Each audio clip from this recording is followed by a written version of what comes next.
आज हम लोग क्या पढ़ेंगे, ठीक है, direct and inverse of variation. और इसमें कुछ हम लोगों ने क्वेश्चन पढ़ा था और फिर आज आगे पढ़ेंगे। एक क्वेश्चन दिया है, ध्यान से देखिएगा। Cost of 6 Pepsi bottles is 48 rupees, यानी 6 बोतल का कास्ट कितना है जी, 48 रुपीज है। कर how many Pepsi bottles can be bought for 120 rupees, 120 रुपए में कितने बोतल आप खरीद सकते हो। बात समझ में आ रही है। क्वेश्चन कहने का मतलब क्या है कि 6 पेप्सी बोतल का कास्ट कितना है, लिखोगे cost of 6 Pepsi bottle equal कितना दिया है जी, 48 दिया है, 48 रुपीज। तो आपसे पूछ रहा है कि 120 रुपए में कितने बॉटल आप खरीदोगे। तो मान लो कि let number of Pepsi bottle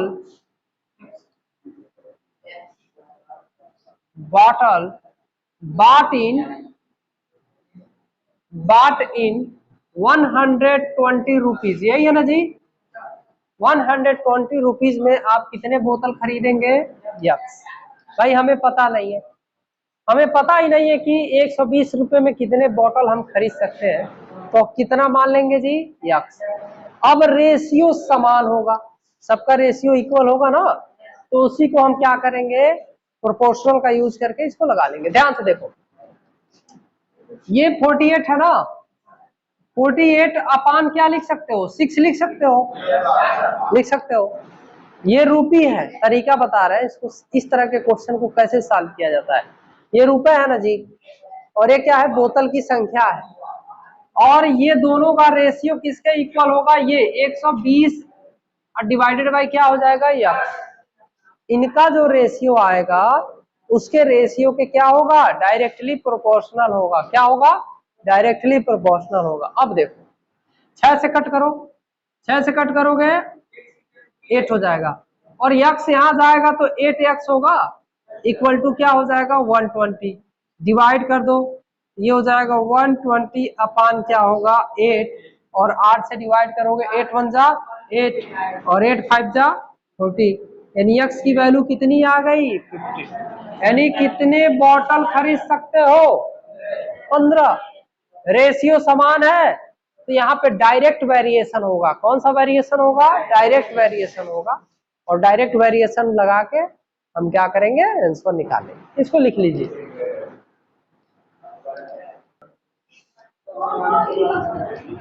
आप लोगों ने लिख लिया इसको।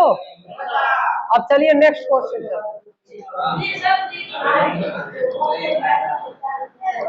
अब देखो ध्यान से, एक क्वेश्चन और देख लेते हैं इस पे, उसके बाद नेक्स्ट क्वेश्चन देखेंगे। ध्यान से देखिए, शोर मत करो। 5वां नंबर क्वेश्चन कह रहा है, the motor bike travel 210 kilometre on 30 litres of petrol. कह रहा है एक मोटर बाइक है, एक मोटर बाइक है, हाँ, 30 लीटर में कितना किलोमीटर चल रहा है जी, 210 किलोमीटर चल रहा है। कह रहा how far would it travel on 7 litre of petrol. कह रहा कि अगर आपके पास 7 लीटर पेट्रोल है तो कितनी दूर जाएगा। तो बहुत आसान है, लगा लीजिए। देखिए लिखेंगे motor bike, motor bike travel 210 kilometre इन 30 लीटर पेट्रोल। किसमें लीटर जी, हाँ 30 लीटर पेट्रोल। अब आपसे क्वेश्चन कर रहा है कि 7 लीटर में कितना ट्रेवल करेगा, कितना दूरी ट्रेवल करेगा, तो हमें पता ही नहीं है। तो यक्स मान लीजिए, let the distance travelled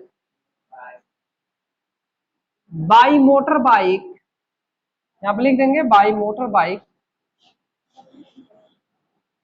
in 7 litre in 7 litre petrol मान लीजिए x किलोमीटर जा रही है, 7 लीटर में कितना जा रही है x।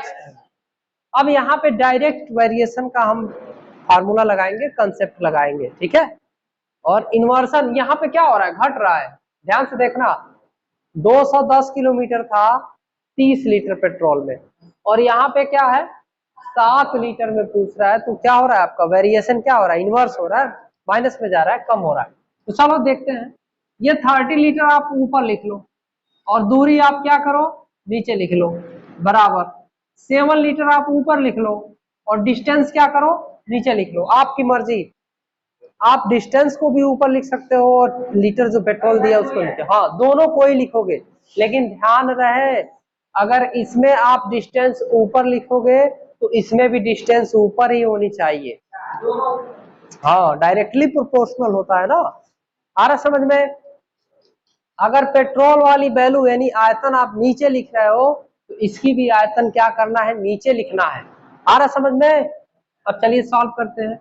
10 से 10 कैंसिल, 3 से काटोगे 7 हो जाएगा, यहाँ 1 से गुणा करो x और 7 7 जा, और ये 49 किलोमीटर आपका क्या होगा, यानी मोटर बाइक कितना दूर जाएगी, 49 किलोमीटर जाएगी। 7 लीटर में 49 किलोमीटर जा रही है, यानी एवरेज काफी कम है, ज्यादा। तो लिख लिया आप लोगों ने। चलिए हम लोग नेक्स्ट क्वेश्चन देखते हैं।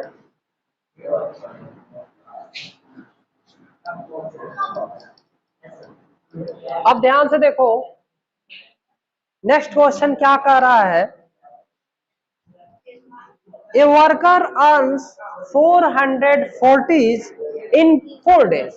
एक वर्कर है जो 440 रुपए कमाता है, कितने दिन में जी, 4 डेज, 4 दिन में कमाता है।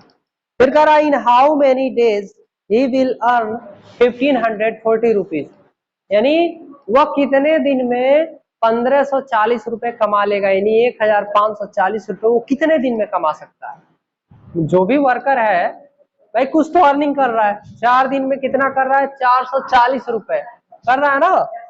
तो लिखिए यहाँ पे 11 नंबर क्वेश्चन है आपका, ये वर्कर, यहाँ पे लिखेंगे वर्कर अर्न रुपीज 440 इन 4 डेज, कितने दिन में कमा रहा है जी, 4 दिन यानी 4 डेज में। और पूछ रहा है आपसे कि 1540 रुपए कितने दिन में कमाएगा, तो हमें पता नहीं है, तो x मान लीजिए, लेट मीन्स माना, late worker earn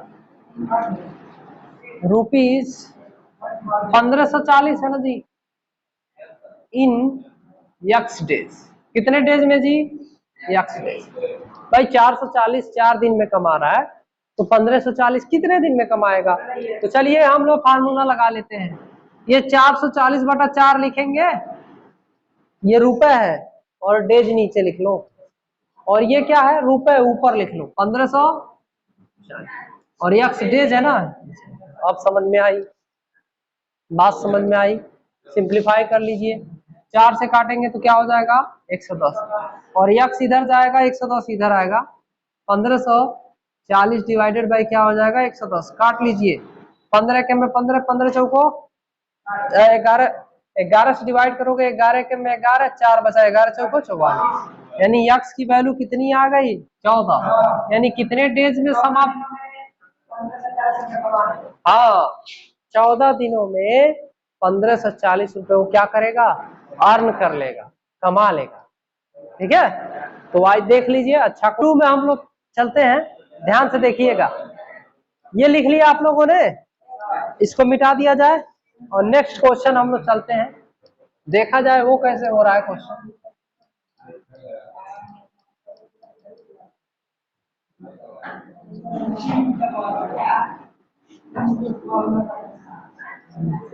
first question, fill in the missing term. तो टेबल ओबल दिया है, fill in the missing term, हाँ मिसिंग टर्म है, उसको क्या करना है, फिलअप करना। अब ध्यान से देखना, जो भी है मिसिंग टर्म या नंबर जो भी लिख सकते हैं, ध्यान से देखिए।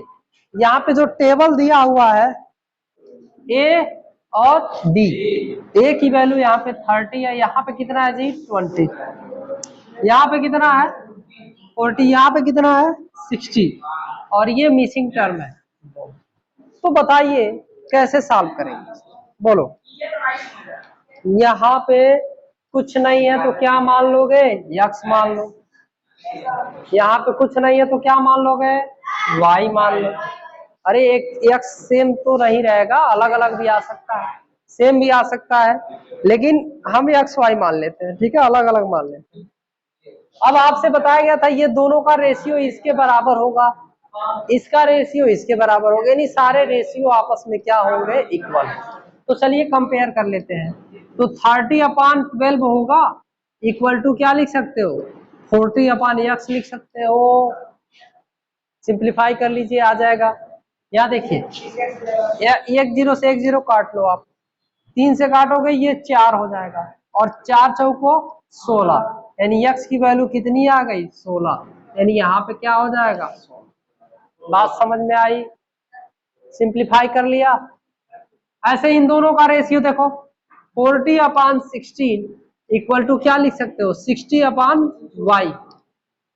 y की वैल्यू पता है, हाँ ये 12 है, काटोगे ये 3 से काटोगे 4 होगा, और 4 चौको 16, और यहाँ 1 होगा, और 1 में 1 से गुणा करोगे। बात समझ में आई। चलिए यहाँ सॉल्व कर लीजिए, 1 जीरो से 1 जीरो कैंसिल, 4 4 जा 16, यहाँ 1 हुआ, इन दोनों का गुणा कर लो, इन दोनों का गुणा कर लो, क्रॉस मल्टीप्लाई, तो y 1 जा y, और 6 4 जा 24, यहाँ पे y की वैल्यू कितनी आ गई, बोलो, आसान है।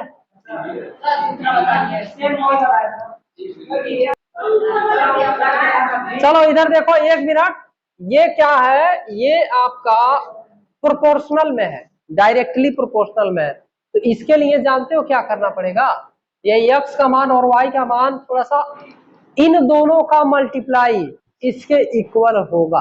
बात समझ में आई, इन दोनों का मल्टीप्लाई इसके क्या होगा, इक्वल होगा। तो यहाँ देखो, इन दोनों का रेशियो ले लो, या सिंपली में इन दोनों का मल्टीप्लाई ले लीजिए। 30 इंटू कितना है 12, बराबर क्या हो जाएगा ये 4 इंटू यक्स, 40 से भाग दे दो, यक्स बराबर क्या हो जाएगा 30 गुणे 12 बटा क्या हो जाएगा जी 40, काट दो आप, 4 से काटो 3, और 3 3 9, कुछ बचा है, नहीं बचा है, यानी एक्स की वैल्यू कितनी आ गई 9।